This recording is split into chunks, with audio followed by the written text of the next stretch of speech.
আসসালামু আলাইকুম। গরুর মাংসের ভুনা, গরুর রেজালা, গরুর মাংসের ঝোলের রেসিপি খেতে খেতে আপনারা বিরক্ত হয়ে গেছেন? তাহলে আজকের রেসিপিটি অবশ্যই আপনাদের জন্য। এই রেসিপিটি আপনাদের অবশ্যই ভালো লাগবে। কাছের এবং দূরের যে যেখান থেকে আমাদের এই ভিডিওটি দেখছেন, কুক অ্যান্ড কিডস উইথ রুমানার পক্ষ থেকে আপনাদের অনেক অনেক প্রাণঢালা ভালোবাসা। আপনাদের জন্য আমি আজকে নিয়ে এসেছি বিফ চাপ রেসিপি। এই চাপ রেসিপি আমি বিভিন্নভাবেই তৈরি করে থাকি, তবে আজকে যেই রেসিপিটি আমি শেয়ার করছি সেটা আপনারা দেখে নিন এক নজরে। বিফ চাপের জন্য আমি হাড় ছাড়া 1 কেজি মাংস নিয়ে নিয়েছি। মাংসগুলো দেখুন, একেবারে মোটা করে কাটিনি, পাতলা করে কাটিনি। 1 কেজি মাংসে আমার 5টা পিস হয়েছে। এখানে আপনারা ইচ্ছে করলে একটু হালকা হাড়সহ নিতে পারেন। আমি মাংসগুলোকে একটু থেতলে নিব, আমি পুতার সাহায্যেই থেতলে নিব। থেতলে পরে দেখাচ্ছি মাংসটা আমি কিভাবে থেতলে নিয়েছি।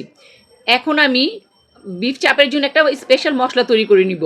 1/2 চা চামচ নিয়ে নিয়েছি কালো গোলমরিচ, একটা জয়ত্রী, একটা কালো এলাচ, আর জায়ফলের 4 ভাগের 1 ভাগ। আর এখানে আমি স্টার অ্যানিসের 4 ভাগের 1 ভাগ নিয়ে নিয়েছি। এটা খুব স্ট্রং মশলা, সেজন্য আমি অল্প পরিমাণই নিয়েছি। আর সেই সাথে নিয়ে নিয়েছি আমি মিষ্টি মৌরি, সফও বলতে পারেন আপনারা, 1/2 চা চামচের মতো। আর এখানে কাবাব চিনি নিয়ে নিয়েছি 8-10টির মতো। শাহি জিরা নিয়ে নিয়েছি 1/2 চা চামচ। এই মশলাগুলোকে আমি সবগুলো একসাথে গুঁড়ো করে নিব।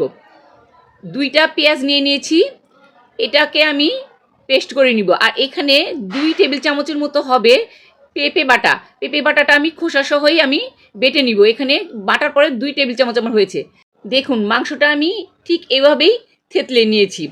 এখন আমি মশলার প্রিপারেশনে চলে যাব। প্রথমে নিয়ে নিয়েছি আদা রসুন বাটা 3 টেবিল চামচ। আর এখানে পেঁয়াজ বাটা আর পেঁপে বাটাটা দিয়ে দিচ্ছি। এখানে আমার 2 টেবিল চামচের মতো করে হয়েছে। সেই সাথে এর মধ্যে দিয়ে দিচ্ছি আমার বানানো স্পেশাল মশলাটা, যেটা আমি গুঁড়ো করে নিয়েছি। হলুদ নিয়ে নিয়েছি 1 চা চামচ, মরিচের গুঁড়ো নিয়ে নিয়েছি 1 চা চামচ। মরিচের গুঁড়োটা আপনারা কেউ ঝাল খেতে চাইলে বাড়িয়ে নিতে পারেন। জিরার গুঁড়া দিয়ে দিচ্ছি 1 চা চামচ। সেই সাথে গরম মশলা দিয়ে দিচ্ছি 1 চা চামচ। আরও দিয়ে দিচ্ছি ধনিয়া গুঁড়া 1 চা চামচ। আর এর মধ্যে দিয়ে দিব টক দই 3 টেবিল চামচের মতো। টক দইটা মাংসটা নরম করতে সাহায্য করবে। লবণ দিয়ে দিলাম স্বাদ মতো। এখন এই মশলাগুলো সব একসাথে আমি মিশিয়ে নিব। আপনারা এখানে ঝালটা কিন্তু কম বেশি করে নিয়ে নেবেন, যার যার ইচ্ছা অনুযায়ী। আমরা মাংসে একটু ঝাল কম খাই, সেজন্য ঝালটা কম নিয়ে নিয়েছি। মাংসটা এখন আমি দিয়ে দিচ্ছি, সেই সাথে দিয়ে দিচ্ছি 2 টেবিল চামচ তেল। এখানে কিন্তু মশলাটা ভালোভাবে মাংসের সাথে মেখে নেওয়াটা জরুরি।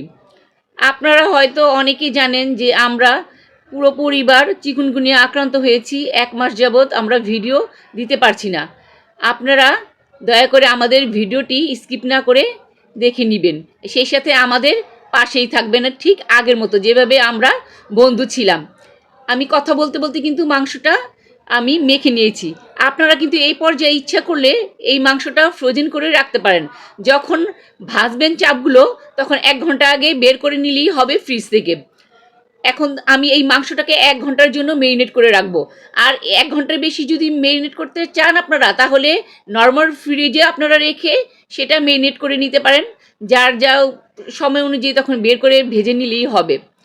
আমি মাংসটা এখন মেরিনেট করে রাখছি 1 ঘন্টার জন্য। ফিরে এসেছি 1 ঘন্টা পর। এখন আমি এই মাংসগুলোকে ভেজে নিব। আমি ফ্রাই প্যানে পর্যাপ্ত পরিমাণ তেল দিয়ে দিচ্ছি।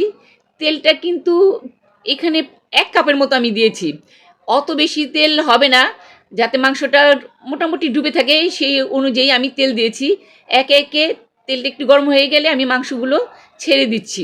আমার ফ্রাই প্যানটা বেশ বড়, সেজন্য আমি সবগুলো মাংসই কিন্তু একটা ফ্রাই প্যানে দিয়ে দিচ্ছি।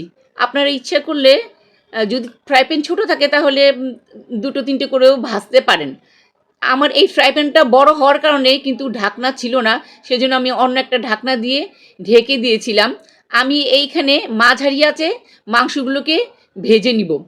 ঢাকনা দিয়ে আমি ঢেকে দিচ্ছি। দেখুন আমার এই ঢাকনাটা কিন্তু ভালোভাবে ঢাকা হচ্ছে না, সেজন্য আমি অন্য ঢাকনা দিয়ে আগেই বলেছি ঢেকে দিয়েছি। এখন আমি প্রায় 10 মিনিট পরে মাংসগুলোকে একটু উল্টে পাল্টে দিচ্ছি। এক সাইড আমার কিন্তু মাংস মোটামুটি একটু সেদ্ধ হয়ে গেছে। আর মাংস থেকে কিন্তু প্রচুর পরিমাণে পানিও বের হচ্ছে, এগুলি সব কিন্তু তেল না। এটা অবশ্য যখন মাংসটা ভাজা হয়ে যাবে তখন অনেকটাই শুষে নিবে। দেখুন আমি মাংসটা উল্টে দিচ্ছি। আমি প্রায় 25 মিনিটের মতো কিন্তু মাংসটা ভেজে নিয়েছি। 25 মিনিটে আমার পুরোটা পারফেক্ট বিফ চাপ রেসিপি কিন্তু হয়ে গেছে। দেখুন আমি আরও কিছুক্ষণ মাংসটা আঁচ করব যাতে পানিটা শুকিয়ে যায়। আমার পানিটা শুকিয়ে গেছে আর মাংসটা কিন্তু একটু কালার চলে এসেছে। দেখুন কি সুন্দর কালার আসছে। আর সেই সাথে মাংসের এত সুন্দর ঘ্রাণ বেরোচ্ছিল বলাই বাহুল্য। আপনারা নিজেরা যদি চাপটা বানান তাহলে কিন্তু এই ঘ্রাণটা পাবেন আশা করি। দেখুন কত সুন্দর দেখা যাচ্ছে এই মাংসগুলো। আমার চাপ কিন্তু তৈরি হয়ে গেছে।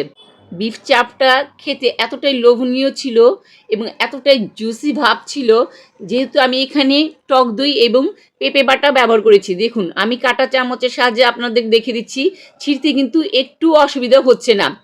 আমাদের এই আজকের রেসিপিটি যদি ভালো লাগে তাহলে আপনারা প্লিজ লাইক কমেন্ট শেয়ার করতে ভুলবেন না।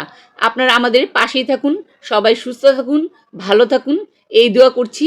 আবার হাজির হব নতুন কোনো রেসিপি নিয়ে। আজ এই পর্যন্তই। আল্লাহ হাফেজ।